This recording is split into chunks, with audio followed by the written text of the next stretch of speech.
ব্রাজিলের উপর 50% শুল্ক আরোপের হুঁশিয়ারি দিয়েছেন মার্কিন প্রেসিডেন্ট ডোনাল্ড ট্রাম্প। একই সঙ্গে দেশটির সাবেক ডানপন্থী প্রেসিডেন্ট জেইর বোলসোনারোর বিচার বন্ধেরও দাবি জানিয়েছেন তিনি। এই ঘোষণায় দক্ষিণ আমেরিকার দেশটির সঙ্গে যুক্তরাষ্ট্রের সম্পর্ক নতুন করে উত্তেজনার মুখে পড়েছে। ট্রাম্প তার সবশেষ ট্যারিফ লেটার সামাজিক যোগাযোগ মাধ্যমে প্রকাশ করে বলেন, ব্রাজিল যুক্তরাষ্ট্রের প্রযুক্তি কোম্পানিগুলোর উপর আক্রমণ চালাচ্ছে এবং বোলসোনারোর বিরুদ্ধে যে বিচার চলছে তা উইচ হান্ট বা রাজনৈতিক প্রতিহিংসা। চিঠিতে ট্রাম্প বলেন, বর্তমান ব্রাজিল সরকারের ভয়ানক অবিচার সংশোধনের জন্যই এই শুল্ক জরুরি। ট্রাম্পের ভাষায়, বোলসোনারোর বিরুদ্ধে চলমান বিচার আন্তর্জাতিক লজ্জা। তিনি বলেন, আমি তাকে অত্যন্ত সম্মান করি।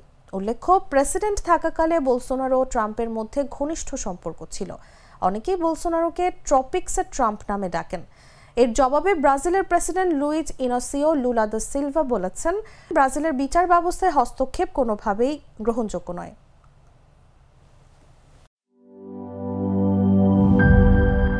বান্ডেল থাকলে প্রতি সেনমানিতে টাকা বাঁচবে।